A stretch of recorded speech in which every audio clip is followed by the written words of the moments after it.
ಪ್ರೀತಿಯ ವೀಕ್ಷಕರೇ, ಸುಲಭ ಗಣಿತ ಚಾನಲ್ಗೆ ಸ್ವಾಗತ ಸುಸ್ವಾಗತ. ಎಲ್ಲರಿಗೂ ನಮಸ್ಕಾರಗಳು. ನಾನು ಮಂಜುನಾಥ್. ಇಂದು 10ನೇ ತರಗತಿಯ ವಿದ್ಯಾರ್ಥಿಗಳಿಗಾಗಿ ಸಮಾಂತರ ಶ್ರೇಣಿಯ ಒಂದು ಉದಾಹರಣೆ ಸಮಸ್ಯೆಗಳನ್ನು ಇಲ್ಲಿ ಬಿಡಿಸಲಿಕ್ಕೆ ಬಂದಿದ್ದೇನೆ. ಇದಕ್ಕಿಂತ ಮುಂಚಿತವಾಗಿ ನಾನು ಪೀಠಿಕೆಯಲ್ಲಿ ಸಮಾಂತರ ಶ್ರೇಣಿಯ ಬಗ್ಗೆ ಡಿಟೇಲ್ ಆಗಿ ವಿವರಣೆಯನ್ನು ನೀಡಿದ್ದೇನೆ.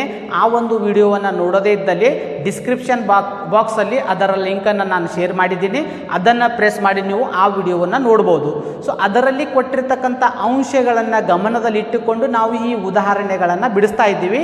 ಅದಕ್ಕೋಸ್ಕರ ಈ ವಿಡಿಯೋವನ್ನು ನೋಡುವುದಕ್ಕಿಂತ ಮುಂಚೆ ಸಬ್ಸ್ಕ್ರೈಬ್ ಮಾಡದೇ ಇದ್ದಲ್ಲಿ ಸಬ್ಸ್ಕ್ರೈಬ್ ಮಾಡಿ, ಲೈಕ್ ಮಾಡಿ ಹಾಗೂ ನಿಮ್ಮ ಪ್ರೀತಿ ಪಾತ್ರರೊಂದಿಗೆ ಶೇರ್ ಮಾಡಿ. ಮೊದಲನೇದಾಗಿ ಇಲ್ಲಿ ಉದಾಹರಣೆ 1 ನೋಡಬೇಕಾದ್ರೆ 3/2 1/2 -1/2 -3/2 ಈ ಸಮಾಂತರ ಶ್ರೇಣಿಯ ಮೊದಲನೇ ಪದ ಮತ್ತು ಸಾಮಾನ್ಯ ವ್ಯತ್ಯಾಸ ಡಿಗಳನ್ನು ಕಂಡುಹಿಡಿರಿ ಅಂತ ಹೇಳಿದ್ದಾರೆ. ಇದಕ್ಕಿಂತ ಮುಂಚಿತವಾಗಿ ನಾನು ಹೇಳಿದ್ದೆ ಮೊದಲನೇ ವಿಡಿಯೋದಲ್ಲಿ ಮೊದಲನೇ ಪದ ಏನು ಬರುತ್ತೆ ಅದು ಮೊದಲನೇ ಪದ. ಇದು ಮೊದಲನೇ ಪದ, ನಮಗೆ ಗೊತ್ತಿರೋ ಪ್ರಕಾರ ಇದು ಮೊದಲನೇ ಪದ ಅಂತ ಕರಿತೀವಿ. ಅದು ಡೈರೆಕ್ಟಾಗಿ ಮೊದಲನೇ ಪದ. ಸಾಮಾನ್ಯ ವ್ಯತ್ಯಾಸ ಹೇಗೆ ಕಂಡುಹಿಡಿಯಬಹುದು ಅನ್ನೋದನ್ನು ನಾನು ಹಿಂದಿನ ವಿಡಿಯೋದಲ್ಲಿ ಕೂಡ ಹೇಳಿದ್ದೇನೆ ಮತ್ತು ಈಗಲೂ ಕೂಡ ನಾನು ಹೇಳ್ತೀನಿ. ಇಲ್ಲಿದೆ ಪರಿಹಾರ. ಇಲ್ಲಿ ಮೊದಲನೇ ಪದ ಎ, ಮೊದಲನೇ ಪದ ಎ = ಮೊದಲನೇ ಪದ ಬರುವಂಥದ್ದು ಇಲ್ಲಿ 3/2. ನಾವು ನೋಡೋಣ ಸಾಮಾನ್ಯ ವ್ಯತ್ಯಾಸ. ಸಾಮಾನ್ಯ ವ್ಯತ್ಯಾಸ ಸಾಮಾನ್ಯ ವ್ಯತ್ಯಾಸವನ್ನು ಕಂಡುಹಿಡಿಬೇಕಾದರೆ ನಾವು ಈ ರೀತಿಯಾಗಿ ನೋಡೋಣ. ಸಾಮಾನ್ಯ ವ್ಯತ್ಯಾಸ ಡಿ = A2 - A1 ಈ ರೀತಿಯಾಗಿ ಮಾಡಬೇಕು. ಸಾಮಾನ್ಯ ವ್ಯತ್ಯಾಸ ಕಂಡುಹಿಡಿಬೇಕಾದರೆ ಹಿಂದಿನ ಪದವು ಯಾವ ಸಂಖ್ಯೆ, ಒಂದು ನಿರ್ದಿಷ್ಟ ಸಂಖ್ಯೆ ಇದೆ, ಆ ನಿರ್ದಿಷ್ಟ ಸಂಖ್ಯೆ ಯಾವುದನ್ನು ಕಂಡುಹಿಡಿಬೇಕಾದ್ರೆ ನಾವು A2 - A1. A2 ಅಂದರೆ 1/2 -3/2. ಇಲ್ಲಿ 2 ಕಾಮನ್ ಆಗಿ ಬರುತ್ತೆ. LCM ತೆಗೆದಾಗ ಇದು 1 - 3 1 - 3 -2/2. ಇಲ್ಲಿ ಬರುವಂಥದ್ದು -1. ಎರಡನೇ ಸಂಖ್ಯೆ ನೋಡೋಣ. A3 - A2. A3 - A2. A3 ಅಂದರೆ ಇಲ್ಲಿ -1/2. ಇದು ಮೈನಸ್ ಮತ್ತೆ 1/2. ಇಲ್ಲಿ 2ರಲ್ಲಿ ಸಮ ಬರುವಂಥದ್ದು 2 ಲಸವನ್ನು ತೆಗೆದಾಗ 2 ಬರುತ್ತೆ. ಇದು -1 -1. 2 ಋಣಪೂರ್ಣಾಂಕಗಳು ನಾವು ತಿಳಿದ ಪ್ರಕಾರ -1 -1 0, ಮೈನಸ್ ಇಂಟು ಮೈನಸ್ ಪ್ಲಸ್ ಹಾಗಾಗಲ್ಲ. ಯಾವಾಗಲೂ ಸಮ ಚಿಹ್ನೆ ಮೈನಸ್ ಬಂದರೆ ಅದನ್ನು ನಾವು ಕೂಡಿಸ್ಬೇಕು. ಮತ್ತು ಸಿಂಬಾಲ್ ಸೈನ್ ಅಂತ ಏನು ಕರಿತೀವಿ, ಚಿಹ್ನೆಯನ್ನು ಮೈನಸ್ ಆಗಿ ಇಡಬೇಕು. -2/2 ಮತ್ತೆ -1. ಮೂರನೇ ಪದವನ್ನು ನಾವು ನೋಡಿದಾಗ A4 - A3. A4 ಇದು -3/2. ಇದು -1/2. ಇದು -3/2. ಇಲ್ಲಿ ಮೈನಸ್ ಇಂಟು ಮೈನಸ್ ಮಾಡಬೇಕು, ಯಾಕೆಂದರೆ ಇಲ್ಲಿ ಬ್ರ್ಯಾಕೆಟ್ ಇದೆ, ಅದಕ್ಕೋಸ್ಕರ ಇದು +1/2. ಮತ್ತೆ 2 ಕಾಮನ್ ಬರುತ್ತೆ. ಇಲ್ಲಿ -3 + 1 ಸಮನಾಗಿದೆ -2/2. -2 -2 -1. -2 ನಾವು ಭಾಗಾಕಾರ ಮಾಡಿದಾಗ ನಮಗೆ ಬರುವಂಥದ್ದು -1. ಇಲ್ಲಿ ನಮಗೆ ಹೇಳಿದ ಪ್ರಕಾರ ಮೊದಲನೇ ಪದ A 3/2 ಮತ್ತು ಸಾಮಾನ್ಯ ವ್ಯತ್ಯಾಸ -1 -1 ಪ್ರತಿಯೊಂದು ನಾವು ತೆಗೆದಾಗ ನಮಗೆ ಸಾಮಾನ್ಯ ವ್ಯತ್ಯಾಸ -1. ದೇರ್ಫೋರ್ ನಾವು ಆದ್ದರಿಂದ A = 3/2. ಸಾಮಾನ್ಯ ವ್ಯತ್ಯಾಸ -1. ಈ ರೀತಿಯಾಗಿ ನಾವು ಮೊದಲನೇ ಪದ ಮತ್ತು ಸಾಮಾನ್ಯ ವ್ಯತ್ಯಾಸವನ್ನು ಕಂಡುಹಿಡಿಯಬಹುದು. ಈಗ ನಾವು ಎರಡನೇ ಉದಾಹರಣೆಯನ್ನು ನೋಡೋಣ.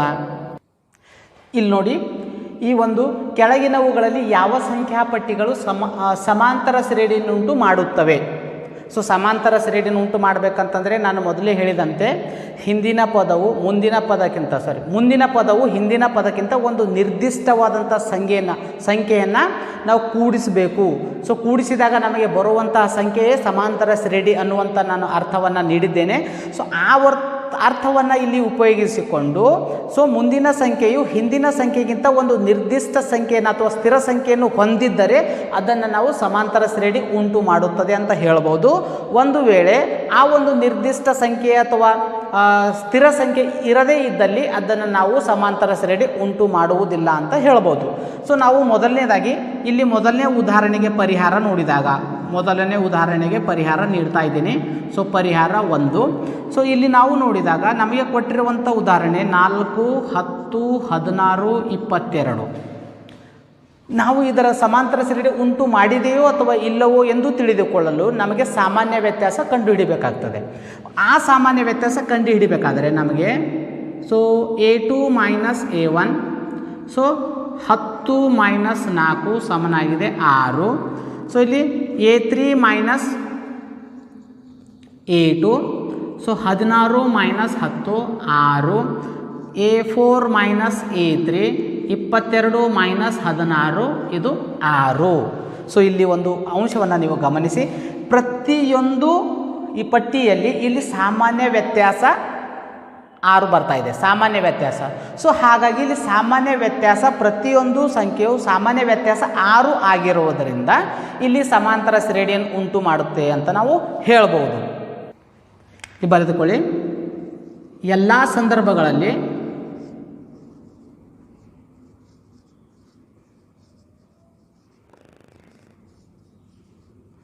ಸಾಮಾನ್ಯ ವ್ಯತ್ಯಾಸ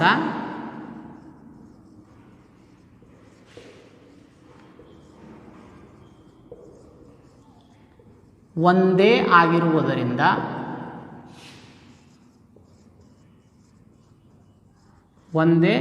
ಆಗಿರುವುದರಿಂದ ಇಲ್ಲಿ ಬ್ರ್ಯಾಕೆಟಲ್ಲಿ ಬರ್ಕೋಬೋದು, ಅದು D = 6 ಅಂತ ಯಾವುದಂತ ಆಗಿರುವುದರಿಂದ ಈ ಶ್ರೇಣಿ ಉಂಟು ಯಾವ ಸಂಖ್ಯೆ ಈ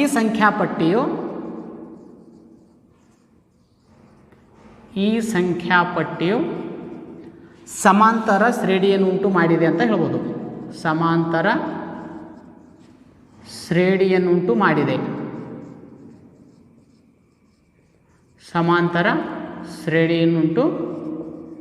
ಮಾಡಿದೆ. ಸೊ ಒಂದು ವೇಳೆ ಇದು ಸಮಾಂತರ ಶ್ರೇಣಿನ ಉಂಟು ಮಾಡಿದರೆ ಅದಕ್ಕೆ ಮುಂದಿನ 2 ಪದಗಳನ್ನು ನಾವು ಬರೀಬೇಕು. ಸೊ ಮುಂದಿನ ಪದಗಳು ಬರೀಬೇಕಾದರೆ ನಾವು ಪ್ರತಿಯೊಂದು ಸಂಖ್ಯೆ ಹಿಂದಿನ ಸಂಖ್ಯೆ ಆ ನಿರ್ದಿಷ್ಟವಾದಂತಹ ಸಂಖ್ಯೆಯನ್ನು ಕೂಡಿಸಬೇಕು. ಸೊ ಹಾಗಾಗಿ ಮುಂದಿನ 2 ಪದಗಳು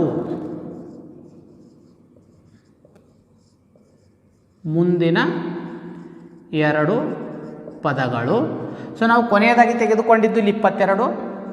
22ಕ್ಕೆ ನಾವು 6 ಸೇರಿಸಿದಾಗ 28 ಮತ್ತು 28ಕ್ಕೆ 6 ಸೇರಿಸಿದಾಗ 34.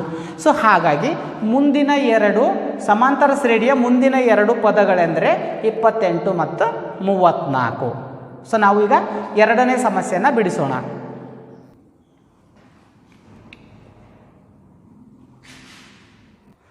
ಸೊ ಇಲ್ಲಿ ನೋಡಿ ಮತ್ತೊಮ್ಮೆ ಇದು ನಾವು 2ನೇ ಸಂಖ್ಯೆಯನ್ನು ತೆಗೆದುಕೊಂಡಾಗ A2 - A1 ಮಾಡಿದಾಗ ಇಲ್ಲಿ ಬರುವಂಥದ್ದು -2 -2 -2.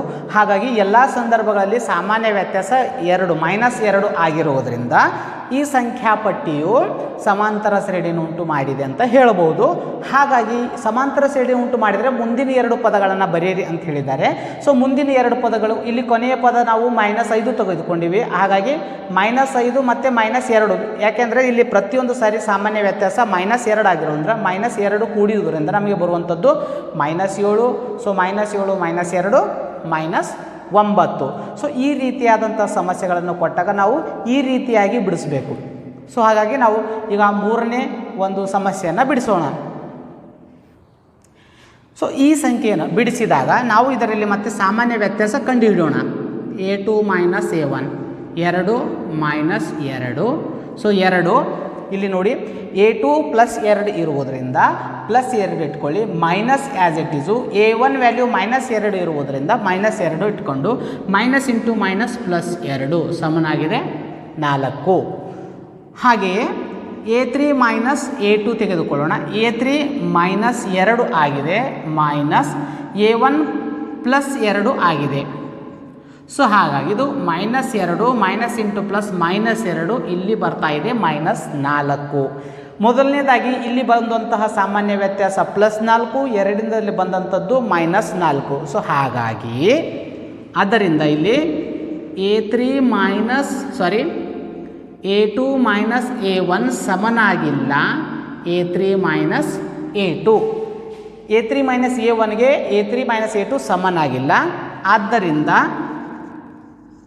ಆದ್ದರಿಂದ ಈ ಸಂಖ್ಯಾಪಟ್ಟಿಯು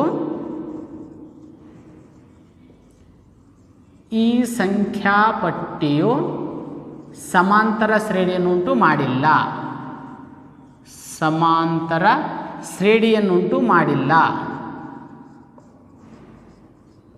ಶ್ರೇಣಿಯನ್ನುಂಟು ಮಾಡಿಲ್ಲ ಅಂತ ನಾವು ಹೇಳಬಹುದು.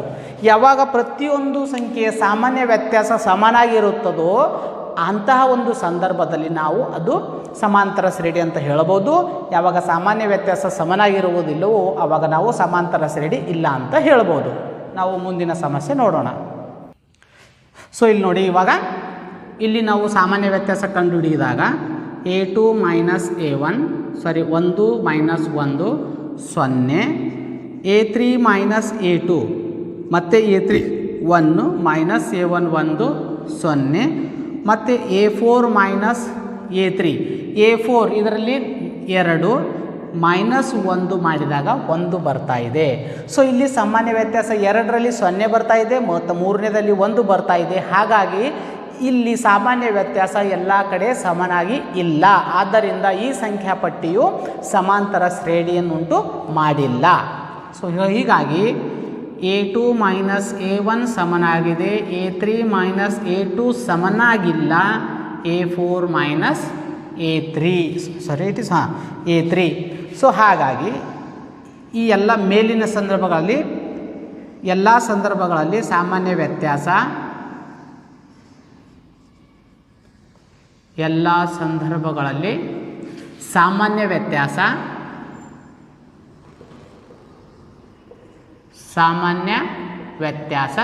ಸಮನಾಗಿಲ್ಲ.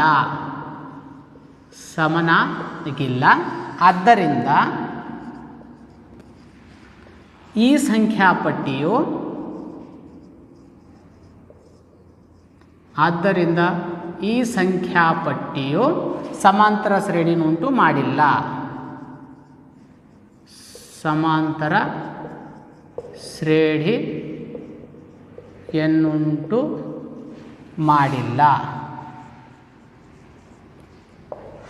ಸೊ ಈ ಉದಾಹರಣೆಗಳನ್ನು ನಮಗೆ ಒಂದು ತಿಳಿದಾಗ ನಾವು ಅಭ್ಯಾಸ 1.1 ಸುಲಭವಾಗಿ ಮಾಡಬಹುದು. ಸೊ ಇದನ್ನು ಮತ್ತೊಮ್ಮೆ ನೀವು ಇನ್ನೂ ಈ ಚಾನಲನ್ನು ಸಬ್ಸ್ಕ್ರೈಬ್ ಮಾಡಿಲ್ಲ ಅಂದರೆ ದಯಮಾಡಿ ಸಬ್ಸ್ಕ್ರೈಬ್ ಮಾಡಿ ಮತ್ತು ಬೆಲ್ ಬಟನನ್ನು ಪ್ರೆಸ್ ಮಾಡಿ. ಏಕೆಂದರೆ ಇನ್ನೂ ಮುಂದೆ ಇಂಥದ್ದೇ ಒಳ್ಳೆ ವಿಡಿಯೋಗಳನ್ನು ನಾನು ಮಾಡ್ತಾ ಇರ್ತೀನಿ. ನಿಮಗೆ ತಲುಪಬೇಕಾದ್ರೆ ಸಬ್ಸ್ಕ್ರೈಬ್ ಮಾಡಿ ಮತ್ತು ಬೆಲ್ ಬಟನ್ನ ಪ್ರೆಸ್ ಮಾಡಿ. ಧನ್ಯವಾದಗಳು.